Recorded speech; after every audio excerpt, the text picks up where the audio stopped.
All right, welcome back to Half Rods. Going to be covering another episode here on my dad's short wide bed Chevy square body. So in case you haven't caught any other videos, my dad has passed away, and I have his truck here that my mom wants to take to his celebration of life at their church. So the truck hasn't been driven in a long time.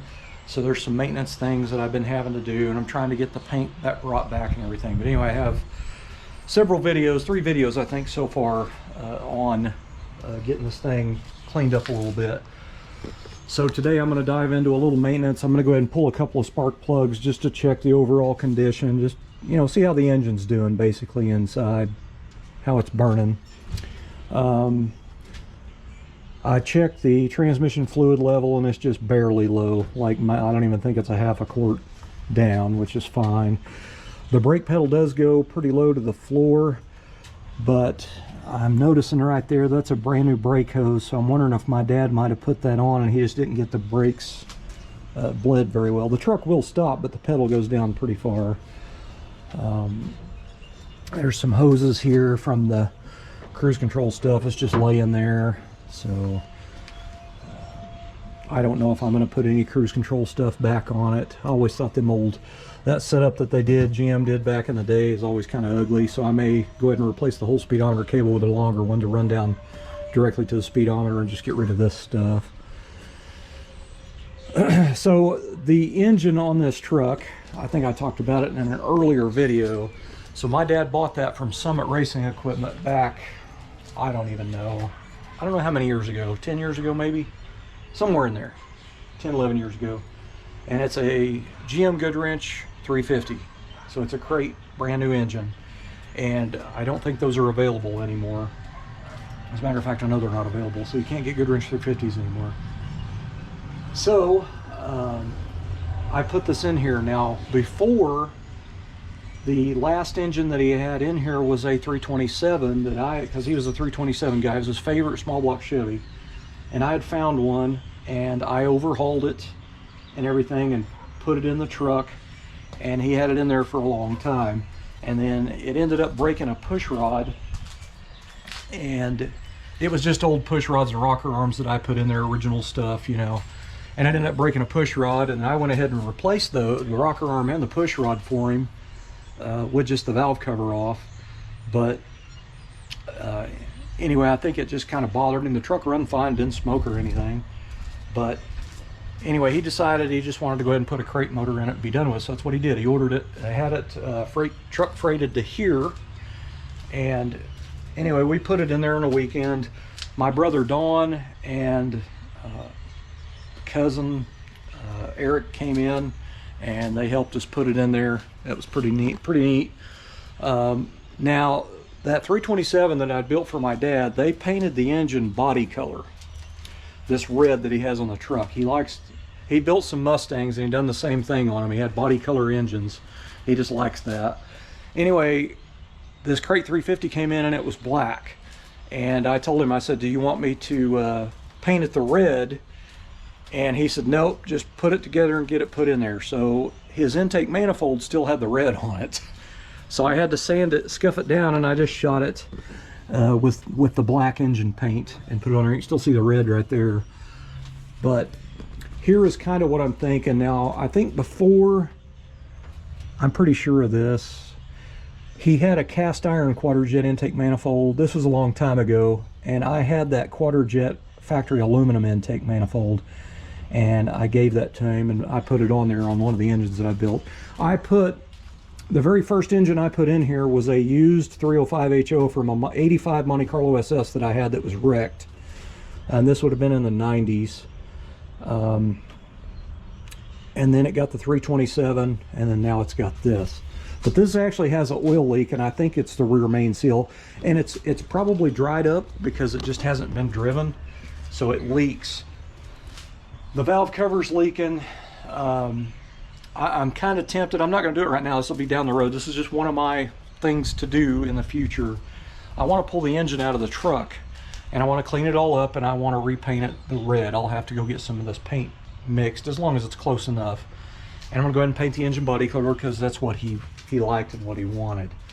But I do want to do a little detail in the engine compartment. Like, there's a lot of stuff in here that, for one thing right here, the water neck, because this truck was originally that ESC, that electronic spark control crap, had all kinds of vacuum hoses and crap everywhere. So he has this water neck on here with 2 plugs in it. And I have a water neck in here. It's identical. It just doesn't have the ports. It's just nice and round. So I do want to change that out. And if I do take the water neck off, I'm going to change the thermostat, obviously, and probably change the antifreeze and everything. Just do a fluid flush on it. But, or drain and refill, not really a flush, but anyway. Do a little cleanup in here. I think if I went in here and, you know, washed this engine compartment down, I think it'd look really nice again, but just a little bit of cleanup stuff I want to do, like this thing here. You know, it's supposed to have a vacuum hose on it and stuff. There's a plug-in hanging there. There's some of that stuff that I can, you know, get rid of and just kind of clean it up under here a little bit. I don't want to change it too much because this was the way my dad done it, but I do know he wanted that engine red, and I don't think he wanted to burden me with having to paint that engine with car paint. So anyway, I think that was just his way of, you know, don't worry about it, just paint it, spray paint it, the engine black, and call it a day. So that's what we did. But that's kind of the future plans of it. And maybe change the grill, maybe, because I bought him this tube grill for Christmas back in the 90s, and I could kind of tell by his reaction when he pulled it out that I don't think he really liked it, and the only reason that he put it in there is because I bought it for him, you know what I mean? Nobody's ever been put in that position, you know what I mean? So I do have an 82 original grill that I'll probably change that out, because I'm not a fan of tube grills either. But that was one of them deals where I thought he might like that, and I don't think he really did. I also might change the exhaust tips on the back. I can do the same ones. I'm just changing these out because they're rusty. You know, the bumper, it's going to clean up real nice when I get this all tire foamed, but those exhaust tips, they're so rusty, they're going to make everything look bad. Probably repaint the black inlay on this, repolish this aluminum piece back out, and then paint the inlay black again. I'm going to pull it off to do it, and I'm going to pull this emblem back off. It's loose anyway, and I'll respray the black and then wipe off the face for the chrome. So it's just little stuff like that I want to do. I don't want to do anything drastic to it. Like, I'm not going to put giant, you know, like 18 or 20-inch wheels on it and all that kind of stuff. I want to keep it. He kept it mostly original, just a few little touches, and that's kind of the way I want to keep it, because that's the way he had it. But, oh, obviously going to change that distributor cap. That's an XL10 distributor cap, and I actually gave him that distributor cap because I always pull those weird colored distributor caps off and put black on, and I had that one brand new, and it has the copper or gold, you know, colored contacts. And when we did the engine swap, I was like, I got this distributor cap if you want it. And he's like, heck yeah. So we put it on there, but I'll probably put a black distributor cap on it. But I want to keep the factory air cleaner, you know, all that stuff. And my brother Don actually told me something that he did to his truck, and it sounds really cool, and I may go ahead and do that.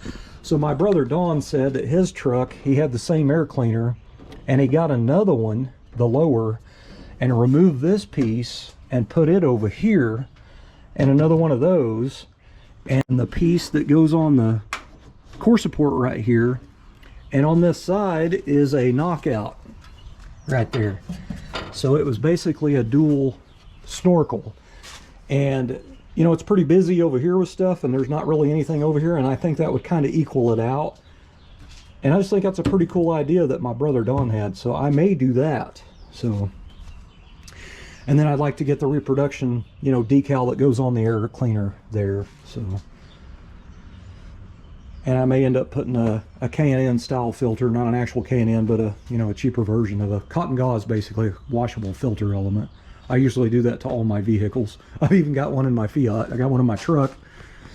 Although I have not done anything to my wife's new Chevy Trax yet. And I probably won't, because it's under warranty. So anyway, that's what plans basically are for the truck. It's nothing major. Now the other thing that I might actually change in here is I may try to put a digital stereo in here, because these old analog radios, they get to where they don't keep a station very well. You'll be driving down the road and it'll start fuzzing out, and you'll have to retune it, and then you'll get a mile down the road, it'll be fuzzing out again. And it's because these things are so old, they don't have the tension that they have anymore. I'm assuming on the tuner spot part of it. So it's very frustrating to drive one every day like I do in my pickup. But when you're driving and you're listening to a song and then it starts fuzzing out and you got to reach down there and keep messing with it, it gets to where it'll get on your everlast nerve. So I'm probably going to put a radio in it. I'm not cutting the dash. I want a shaft style radio just like that. I'm not cutting anything. But I'm going to keep it true to my dad, pretty much. So anyway. And I may put a little small amp under the seat, and may put a couple of little... I had a 95 short wide bed OBS truck that was lowered, and it had two truck boxes with 8-inch MTX subs, and they're in my house. So I may actually put those in here because they fit right here. You know, it's two separate little boxes, and they're carpeted and everything.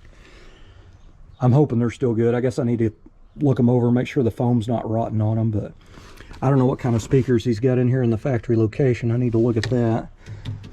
But looks like the owner's manual back there. I just seen that. I'll have to get that out, check it out. So I went to the parts store this morning. I got some dome lights, bulbs. It doesn't work, so I've got to do some deep dive in that, and I'm not going to worry about it right now. It'll be something I'm going to do later. So anyway, this is a big transition, guys, and you know, I'm sure any of you guys that's lost a parent, you kind of know what I'm going through right now, me and my brother. This for me is extra tough because my dad took care of everything on their side, and I'm trying to take care of all that stuff because my mom never did it, like, you know, paying bills and that type of stuff. And so my wife and I have a lot of hours invested in going through some stuff, and we even wrote some checks and stuff. Actually, I wrote them out, my mom signed them for, like, you know, basic stuff, trash and that type of stuff. And I was down there this morning, she said she needed to write a check for the trash, and we've already done that. And then I came home, and about 20 minutes later, my wife's walking in the door for her lunch break, and she's on the phone with my mom, and she told my wife that we needed to write a check for the trash. So, you know, whatever I feel like I might be going through, or even my brother Don, you can pretty much double that or triple that for my mom, or more. You know, having a best friend for over 60 years is how long they were married. I mean, there's no way I could even imagine what she's going through. And I know it's going to be tough, and it's going to be tough for a while. But I have went through everything. I have a schedule set up. I've made quite a few phone calls. I mean, I've got her set up, but she just, since I'm doing it for her, she doesn't realize it's already done. So she's stressing over stuff that she doesn't need to stress about. But anyway, I know some of you guys have probably went through the same thing, but I've got to, I think I'm going to go ahead and run this up there and put some gas in it.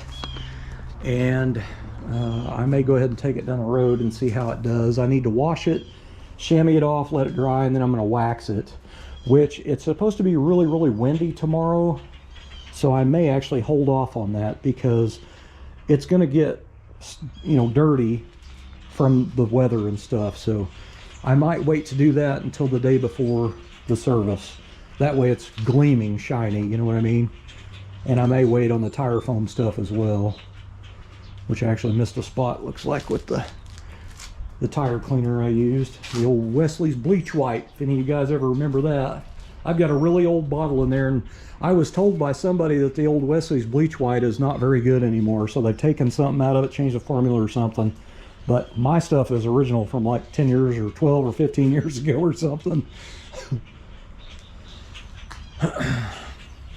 Anyway, let's go get some gas.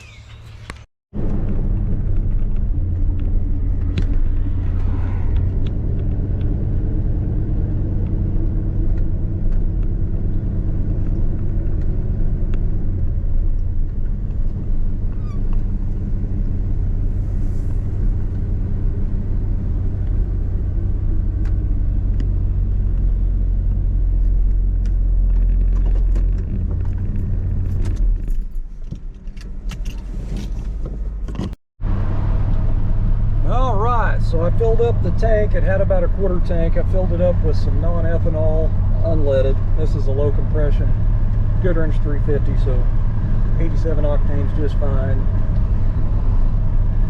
Cost me $42, if you can believe that. A little tank like that on this truck. So anyway, it just shifted all 3 gears for the turbo 350 transmission. It's 3-speed. Shifted pretty good, actually. While I was putting fuel in, I noticed that the side of the pumpkin on the rear axle looks like the pinion seal's been leaking, so I need to check the axle oil, make sure it's not low or out.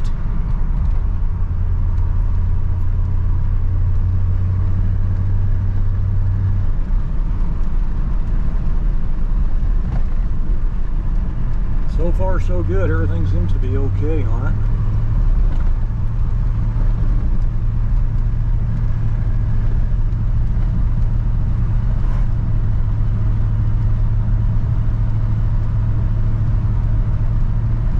Well, it seems okay. Hopefully get some of that old gas mixed with this new, and it'll really help things along there.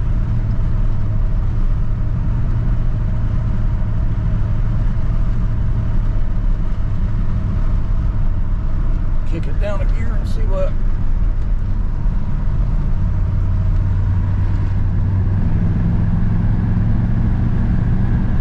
Okay, the 4-barrel is not working. Dang it. Check the pull off on that. Throttle pedal stuck too for a second, so I need to look into that. That's not very fun. Alright, well, got some things I gotta fix. Alright, so took it on its test drive there, and I kicked it down into 2nd gear and smashed it to the floor, and the 4-barrel is not opening, so it's just running on a 2-barrel. So I'm assuming that little vacuum pod on the side of the carburetor is not working. I'm gonna have to check that out. I'm getting ready to pull the air cleaner off to go through and check all that. The throttle pedal stuck on the floor for I don't know, about 2 seconds, and then I kept trying to get it to stick again, and it never did. So I remember him saying this before, and I took it out and drove it at one time. This was like a year ago, and I couldn't get it to do it. So it has the dual springs on, and they're in the proper location, but I mean, they feel like they got some pretty good tension on them. The pedal does feel pretty firm. It's not super easy to depress the pedal, but what I'm noticing is the cable coming out of the firewall is bound around the side of the pod right here. It's like smashed up against it. So I'm thinking that that cruise control pod is what's maybe has that cable getting bound up. I don't know. So I need to dig into this thing and see what's going on here. That is not hooked up. That is that's the idle up switch basically for the when the air conditioner comes on. I don't know why that's unplugged. I need to look into that. That's kind of scary when that gas pedal stuck, but it wasn't terrible. So when I was putting gas in the truck just now, I was bent down, you know, down here, sitting on the back of my heels putting gas in, and I just happened to look, and the side of that rear end is very oily. And the pinion face right there, the cover is dry. So that pinion seal's leaking. So it's going to need a pinion seal. I probably need to check the gear oil, so I need to get in there and take the plug out and stick my finger in there and see what we got.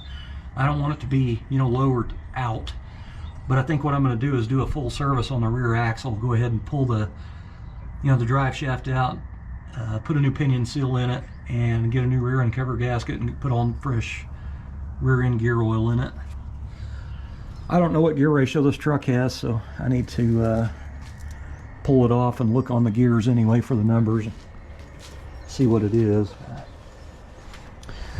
The steering wheel straight, and it actually drives straight, but the other day when my brother Don was here, it looked like the one wheel was towed out, but it doesn't drive funny.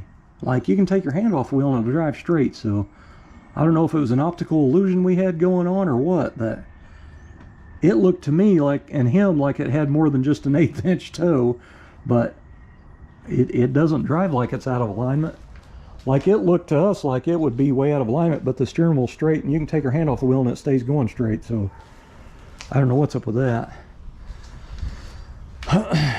But anyway, I noticed there's oil right there. That is about where the front of the truck was before. I've pulled it in at an angle this time, but the whole front of the cradle down there on the frame is full of motor oil, so the front seal's leaking.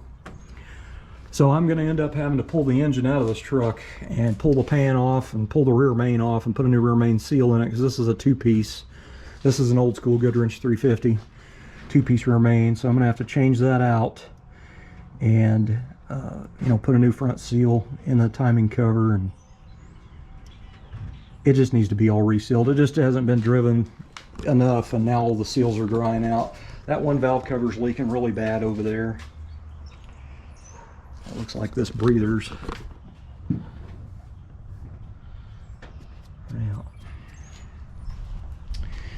Anyway, it just needs a little love, you know what I mean? But I'll get it figured out.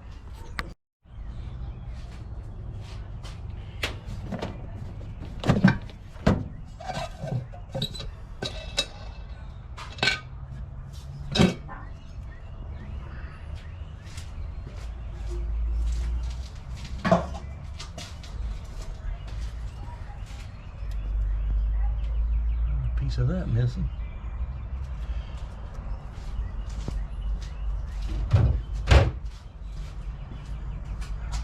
All right, well,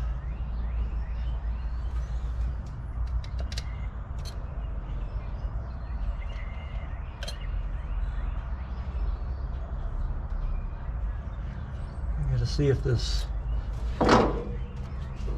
vacuum pod is pulling forward when I start the truck.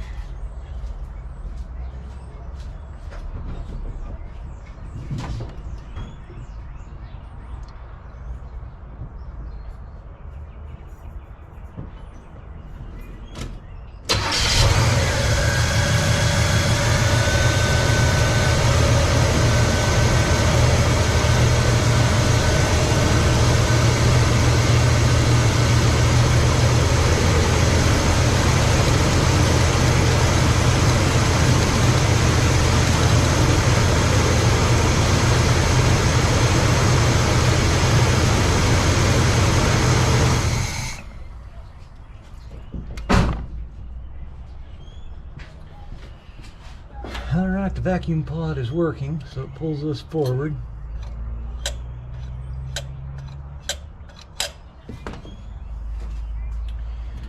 Is the choke staying? Yeah,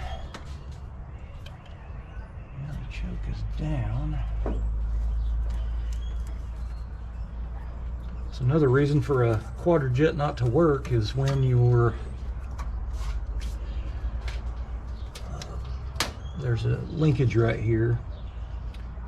Usually you can stick your finger in there and push on it and it'll click in place, which means the choke's open and it'll allow it to open up, but it was not. Like, all this stuff is where it needs to be, so I really don't understand what our problem is here.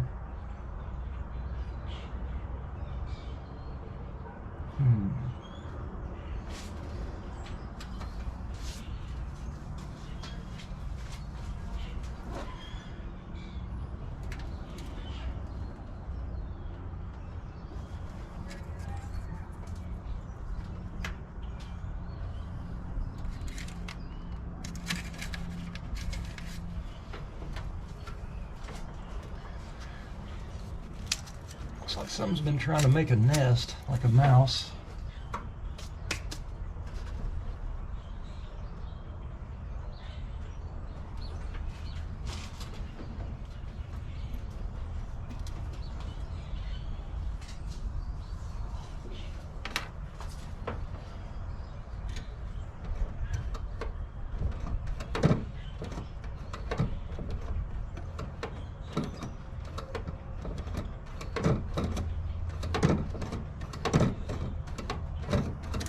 I actually don't feel any binding on that cable for the accelerator pedal, gas pedal. Well, I took off the accelerator cable from the Quadrajet. I took off the springs. This does have the factory dual style springs. I rotated the throttle by hand, and it goes back a little bit, and you can feel it kind of grab something, like a grabs and then lets go. So the linkage is binding up on something. It's making me wonder if the carburetor gasket is maybe hitting the butterfly or something. So in other words, the carburetor is going to have to come off the truck. I've actually got a remanufactured one that's been setting for years on my shelf. It still looks really nice. A lot of the stuff is still nice and shiny gold, and I've got a brand new kit and a new filter and everything for this. So I think I'll just replace the whole carburetor, but not right now. I'll do it later.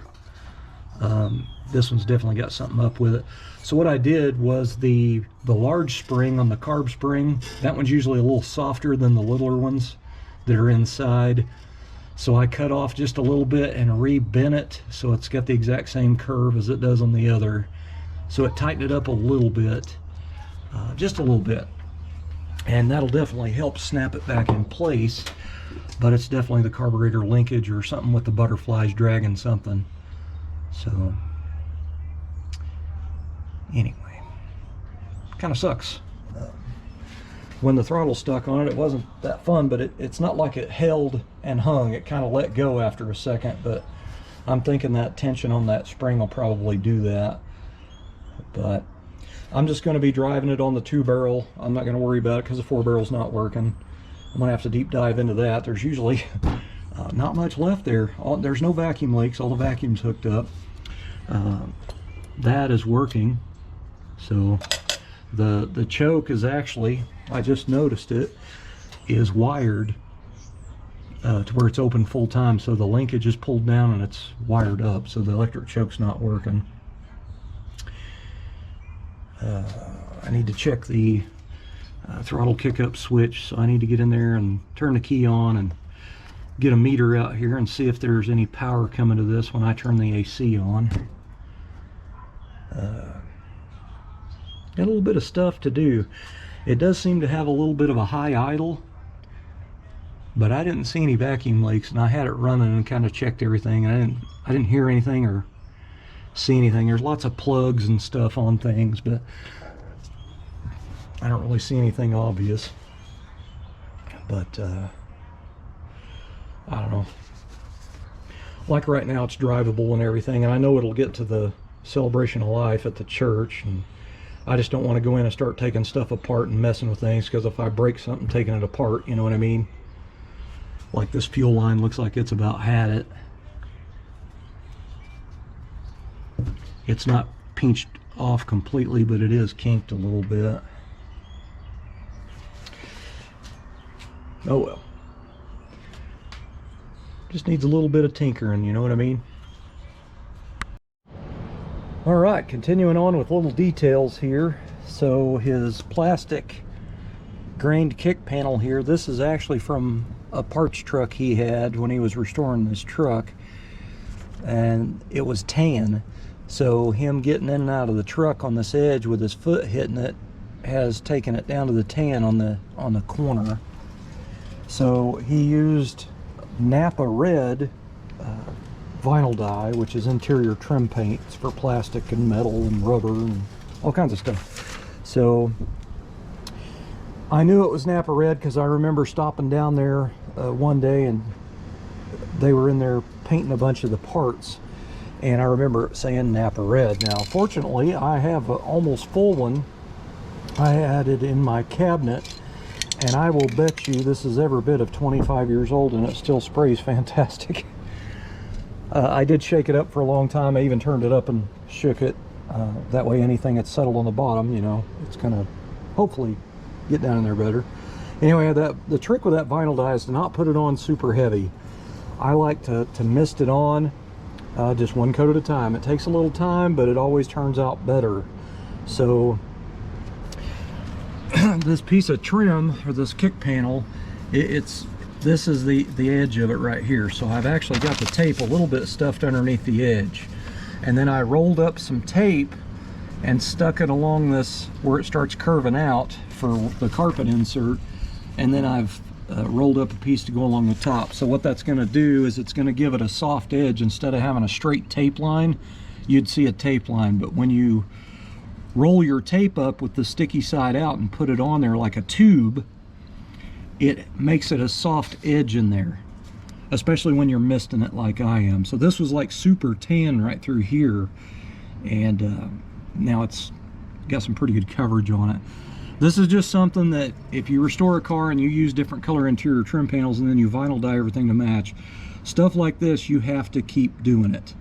But the beauty of the vinyl dye is it blends very well. You don't have to repaint the entire part. It blends very well. So I'm pretty excited to get that going.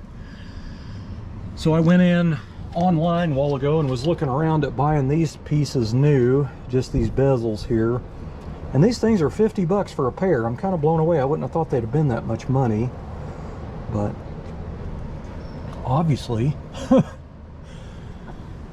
I looked at getting one of the Coverlay dash pad covers, and I think those are around 100, and they had some really cheap ones, and then they had I think they're actual Coverlay ones, I think. But anyway, they have them in red and burgundy, which I'm going to go ahead and get one that's already red, but they're about 120 bucks. Now, I didn't order anything right now because I really don't have the money right now. This is just stuff later. Like, this dash is presentable the way it is. But anyway, I kind of just want to, you know, replace some of this stuff in here to where it looks really, really top notch again. Like, you can see the chrome on that door handle bezel up top is just wrinkly. It just, that stuff like that just kind of really kills an interior for me. I like that stuff to be all, you know, top notch. But anyway, I vacuumed it out, and then I went over the carpet with a wet microfiber just to kind of clean the dust and dirt. It actually turned the microfiber rag that was yellow, it kind of turned it brown. So it was just a lot of dust is what it was. So I blew off with my compressed air, or my air compressor with a blower. I blew off the seat and tons of dust come out of that. So I had the other door on, open, and the wind is terrible. So it's, you know, it kind of, as I was blowing it, was kind of blowing it right out of the truck anyway. But nothing needs to be perfect. I just, you know, like that, it was a pretty stark difference, and I just really wanted to fix it. So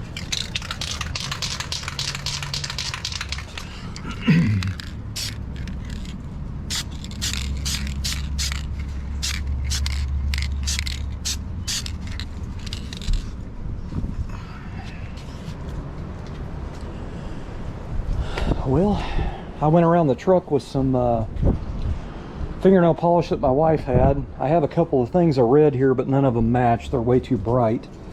So I got some nail polish, and it's a little bit too light.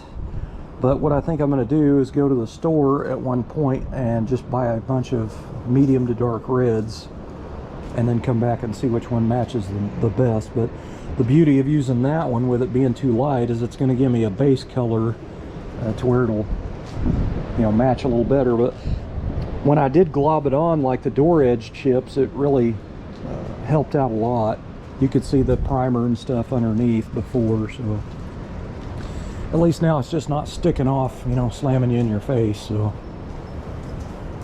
you know, it's never going to be a perfect paint job because it's already 20 years old, and, you know, it's been stored under a carport for a lot of years, except this part here got a lot of sun and around the back. But anyway, I still need to straighten up the bumper, but right now I'm going to go ahead and finish up this kick panel.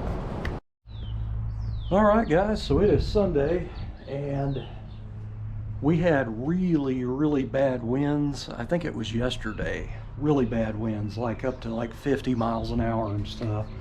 I think there was some pretty big fires that got started and got away from people. And anyway, some parts of Oklahoma had some pretty bad fires. Anyway, I come out here and tried to work on the truck a little bit. It just, you couldn't get anything done. The dust was blowing in my eyes.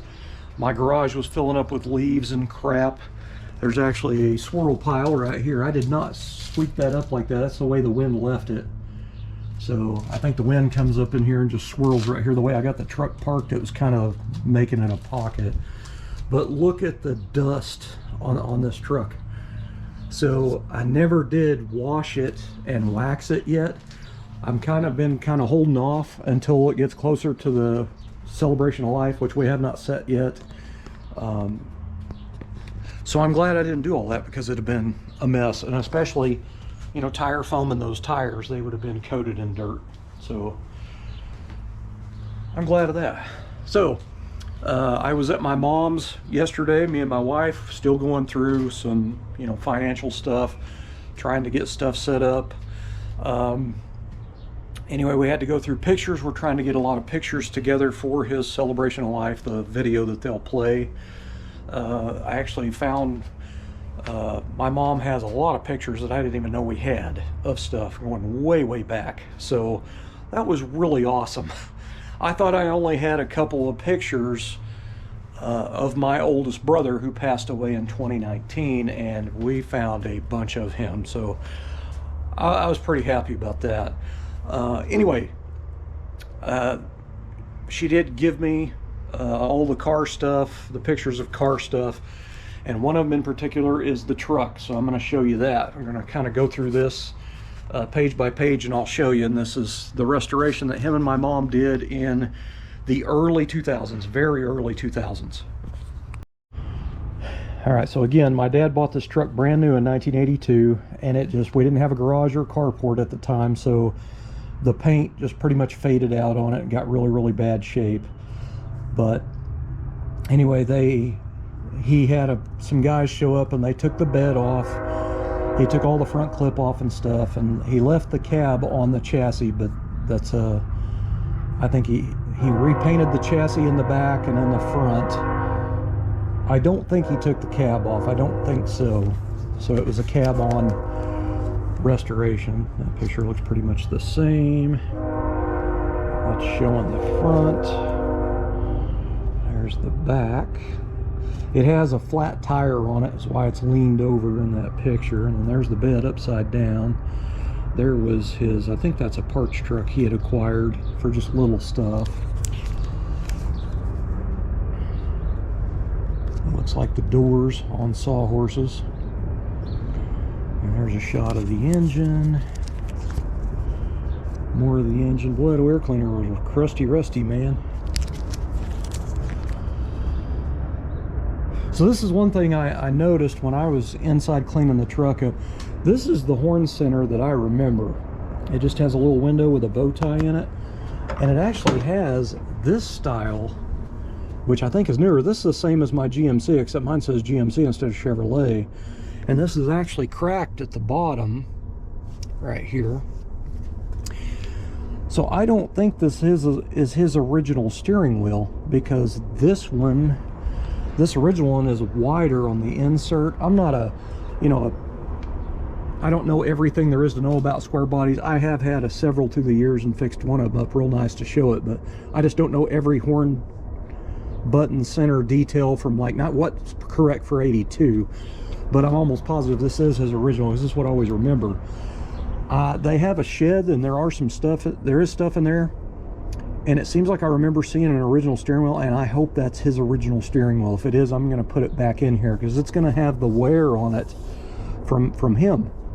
So anyway, that's something later that I might look into, but it's just one of the details that I want, you know. And then there's my dad in it. Now, it actually ran and drove still torn apart, so they were backing it in and out of the garage. And there's actually a full, where my mom's way back further, so it's a fuller picture of the entire truck with him in it, and he's looking at the camera, and it's pretty cool, because he's sitting down on the floor right there. Anyway, we're going to put that one in the celebration of life video, because I thought that one was kind of neat, and it's with his truck. And speaking of that, so I found out yesterday that from my mom, that my dad called this truck the Old Pal. So what I am going to attempt to do, there is a famous pinstriper in Tulsa, Oklahoma that I've known since I was a kid. we're not like, I see him a lot of times at Tulsa at the shows, and I always say hi to him. It's Terry McConnell. He's known as the Wizard, and I don't know if he's still striping or not, but I am going to inquire here in the future, in the next few months. And what I think I'm going to try to do is take the glove box off of the truck, and I'm going to take it up there to a shop if he still pinstripes. And I actually didn't see him at Starbird's this year, which I thought was kind of strange, but I could have just missed him. But I think I'm going to have him put Old Pal here, and then, you know, pinstripe Old Pal on the glove box. Kind of see what else he thinks that might look kind of cool on there or something. But anyway, so I do plan on doing that. I think that would be a really nice thing to do, you know, for my dad, for his memory. So anyway, moving on. Looks like he's got the bed on and one door on, so it's coming together. And again, I don't know that he really liked that tube grill. I think he probably used it just because I bought it for him and he didn't want to hurt my feelings or something, which it wouldn't have. I would have understood. But anyway, my mom said he was so excited. There's my dad again with his OU Sooners hat on. He was so excited to get it to the first car show, which was Rebels Car Show, and he won first place there. First show out and won first place, so that's really, really cool, man.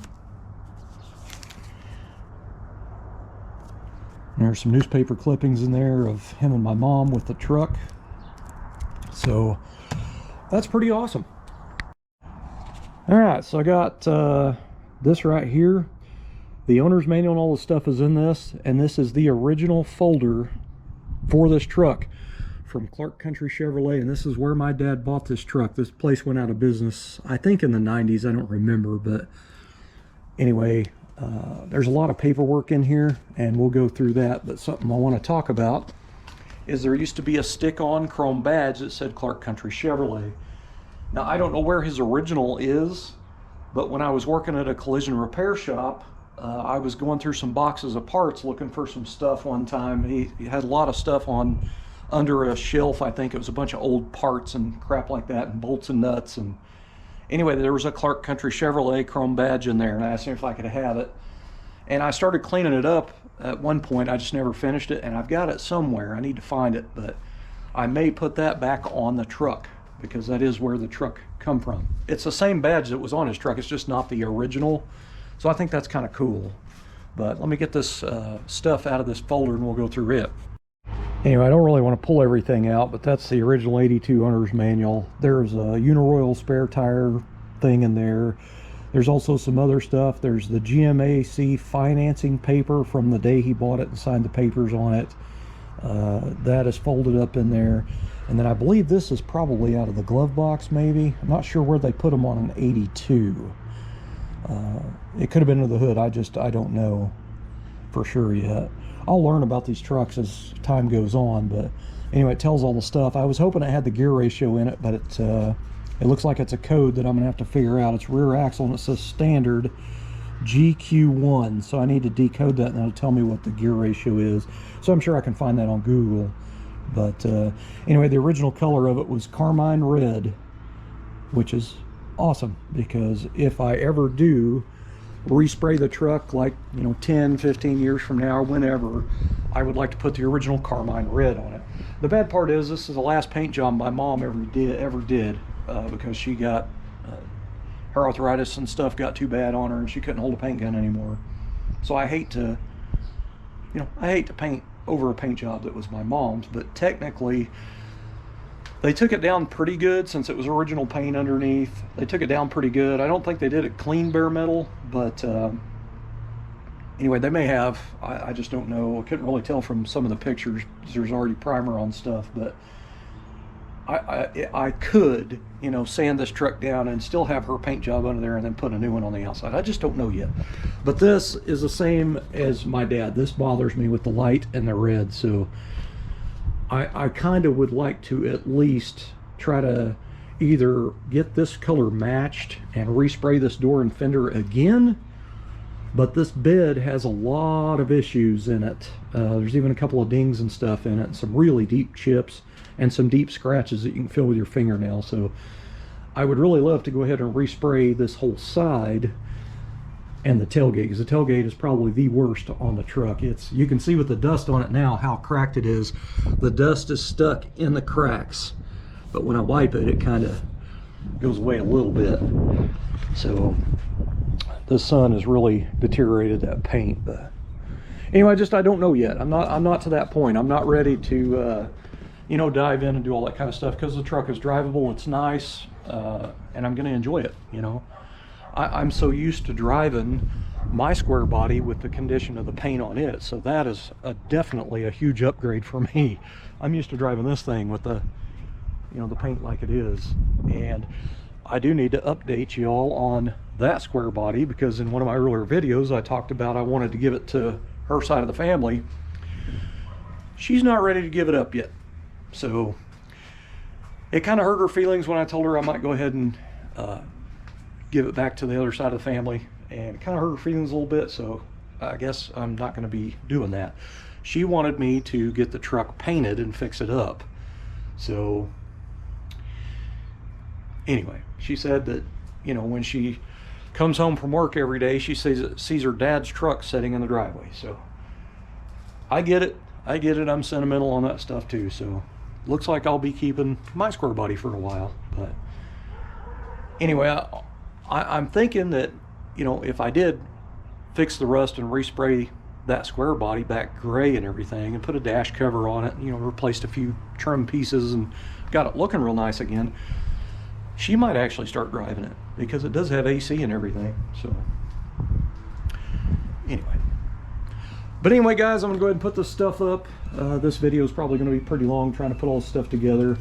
I did go through and finish detailing the inside of the truck and got the carpet all done, and I didn't super clean and shine up the floor mats. I just kind of blew them off and used a brush on them and stuck them back in there. But anyway, pretty tired, man. I need to rest. Thanks for watching.